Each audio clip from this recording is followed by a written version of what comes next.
Hello. You're welcome back to my YouTube channel. My name is Omode Sola, and today we'll be discussing case study. If you're a new subscriber here, you're welcome. Thank you so much for stopping by. Please don't forget to click the subscribe button.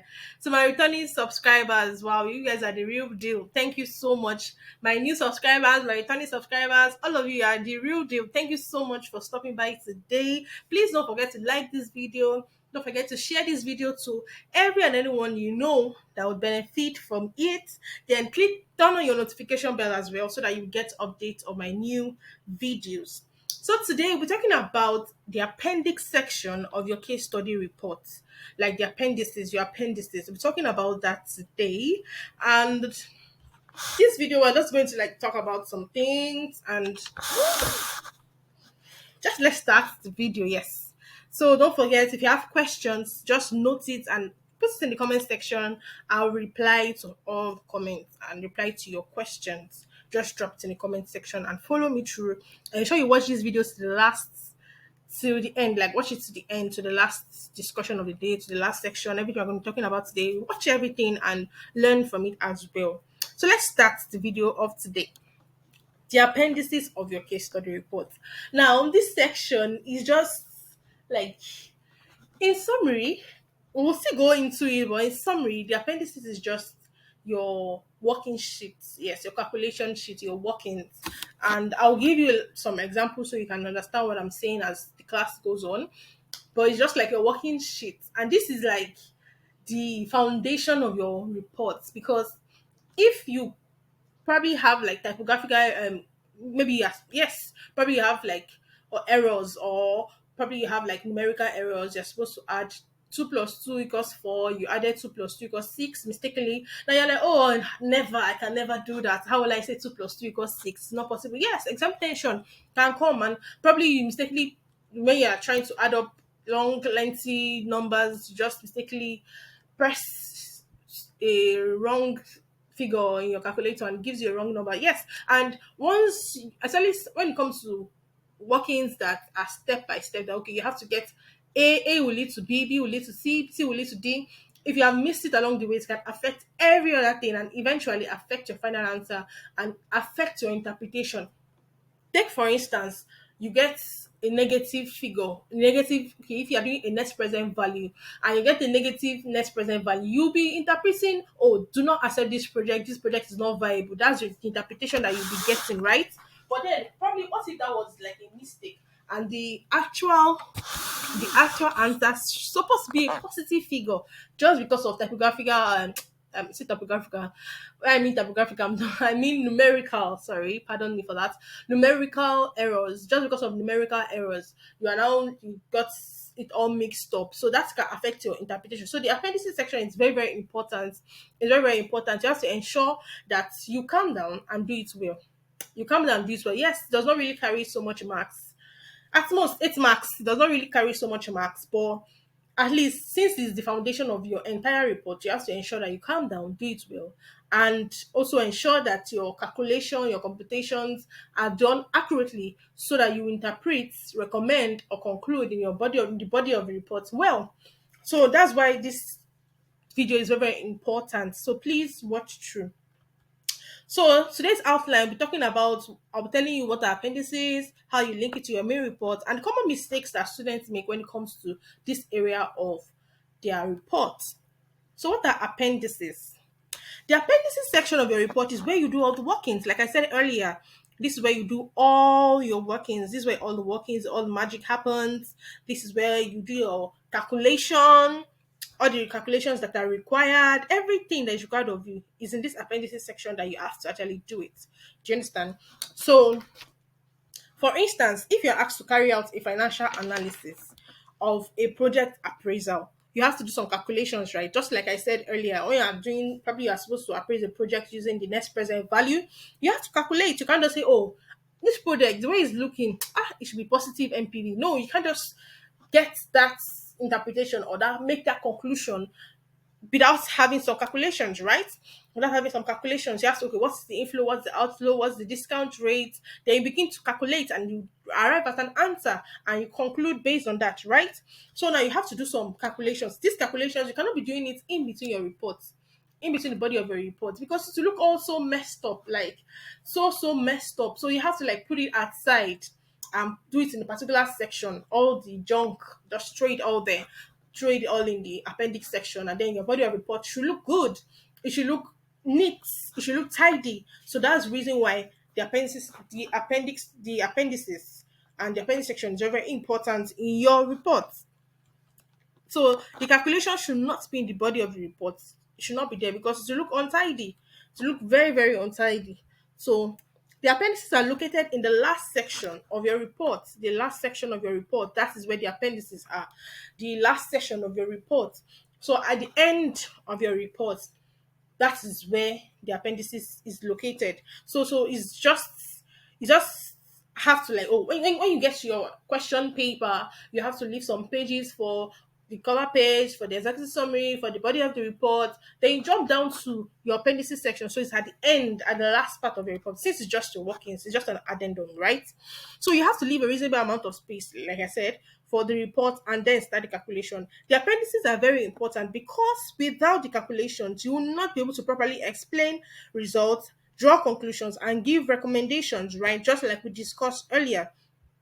And I also like, just like the example I gave of, if you are told to appraise a project, you cannot conclude the spot, yes, exactly, without calculations. And these calculations have to be accurate because any slight error can alter the entire interpretation, alter the entire recommendations, alter the entire conclusion. So you have to be very, very careful in this section. So that's just basically what the appendices are. The appendices are just basically your working sheet where you do where all the magic happens. Yes, where all the magic happens, the foundation of everything you do in your report, basically. So the big question is, oh, okay, I've calculated my MPV, I've gotten all the figures I need, I've been able to ascertain that this project is viable and it gives a positive MPV, so it should be accepted, right? So how do you now link that to your report? How do you say, okay, this figure, this result I'm getting, how do you link it to your report? Like, it's very, very important to link your appendices to the main report. Linking it will make your work look tidy and and also bring out the and justify the result and the interpretations that you have given. You get just justify the result and interpretations that you give. So it's very, very important to link your appendices to reports, because if you're just writing an app, you're just calculating MPV, and we saw in your appendix that you calculated an MPV using the figures that were provided for, not your own figures. Obviously, you cannot just decide that, oh, I feel like doing this particular appendix. No, the appendix has to be in alignment with the requirements of the examiner, right? So we can't just be seeing NPV, net present value, in your appendices, and throughout your entire report, we're not even seeing anything related to net present value. Then why is it there? So it has to be there for a reason, right? So you have to link it up with your main in your with the reports, and this will justify your results and interpretations. Because if I don't, okay, let's paint a scenario. In the appendices section, I don't do anything, no computation on net present. I'm using net present value. Net present value is not the only appendix that you have, that you can have in your case study report. It's just like an example. There are many things you can have in your appendix. You can have basically what you have in your appendix is basically the financial analysis. Okay, if you have your financial statement analysis, you're asked to do probably ratio analysis, or look at the profitability, the liquidity of the company, use ratios to calculate. So all of those ratios will be what in your appendix. For your financial data analysis, where you're supposed to assess or appraise a project or determine if a contract to be accepted. So in that case now, you will probably have to appraise the project. It could be, oh, they want to appraise the project by the contract by saying, okay, when do we get our money back? Oh, let's use payback period. It could be, oh, let's use next period. It could be any and every. It could even be a merger. Oh, the company is trying to merge with another company. Help us to value this company. Let us check if, oh, the value of the combined will be greater than the value of we individual, the companies individually. It could be anything that the examiner may require. So all those computations, all those calculations you have learned in your strategic financial management, you have learned your corporate reporting, your financial reporting, and what have you. All those computations will be in your what? In your appendix section. they'll be in your appendix section, right? Good. So, and you have to be able to link it with the body of the report. And it's not difficult at all. And I give an example here that is very, very similar to how you do your corporate reporting, how you link figures. Now, when you're doing IS1, International Accounting Standards one, when you are doing it, so you have that's why you have the published financial statement, right? So if you have to do a published financial statement, okay, they tell you, okay, show the statement of profit or loss or another comprehensive income, show the statement of financial position, show the statement of cash flows, and probably show the statement of changes in equity. And they ask you is a combined question. You cannot be doing workings in between. You have to like, oh, have a page for each of them, then do your workings at the back. Then now look at this example that I have here. Now, this example that I have here. Now let's highlight that. This example that I have here, I was trying to illustrate to you so that you can understand what I'm saying. So you have something like this, and then this statement of profit or loss, and you have your Naira sign. You have your Naira sign, right? Okay, let's bring this back up. Yes. So you have your Naira sign, then you have your revenue, your cost of sale. So let's say your revenue, let's imagine your revenue was giving your trial balance, so you don't need any workings, you just put it there straight, right? But your cost of sale, obviously require a lot, a combination of cost of sale. There are sometimes that some questions will just give you, the cost of sale is this, but sometimes the question will not give you what the cost of sale is. So you have to compute what the cost of sale is. So in that case, now you have like, workings one, which can also be an appendix one, 1,000 and 1 million naira. I know this is coded in thousand, so this is 1 million naira. So this is your workings, right? This is your workings one, appendix one. So now that in that same way too, that's how the appendix also works. That's how the appendix also works. The same way you link your profit or loss to your workings. It's the same way you link your appendix to the body of your report. So it's very, very important. There has to be a linkage. I cannot just come and say, oh, this one I did not put any workings at all here, and I just put 1,000 naira. How did you get 1,000 naira? It was not given in the questions, it was not given in trial balance. How did you come about it? Oh, I have to tell them, oh, I this was derived, and the computations can be found in workings one. So you are justifying your results. You are justifying these results. You are linking it to your appendix. So you cannot just be giving figures or be doing. You have to link. It's necessary. There has to be a linkage, or there has to be a linkage with the appendix and the body of the report. There has to be a linkage there. Do you understand? So there has to be a linkage there. So now, and so let's look at an example now. So you can say, oh, how you can link it in your report. No, that one was just like an example of financial reporting or corporate reporting when you have your IS1, right? So I'm just trying to like let you know based on probably use an example that is similar to what you know already in your financial reporting or corporate reporting to what you have to do here in your case study report. Do you understand? So your case study report now, you can say, oh, in the body of the report, you can have something like the debt to equity ratio of 75%. Now, how did you get the 75%? Oh, whosoever wants to know how we came about the 75% should look at Appendix 5. So I'm justifying it. I'm telling them, oh, this 75%, I did not just decide, which figure can I put? 75% looks good. Oh, let's put 75. No, we're not just putting numbers there. The numbers that are there are based on some computations, based on some calculations that we did. We didn't just come about the figure that, oh, we feel like putting this particular figure. No, they are based on some computations. So that's very simple, right? So you just have to link it to make your work look tidy. So that's just basically it. So now, what are the common mistakes that students actually make in the area of appendix? Like, what are the common mistakes that I've made? So in the course of relating with students, I've been able to find out. I've found out that a lot of students actually make common mistakes, and these mistakes I call them common because it's becoming a general issue.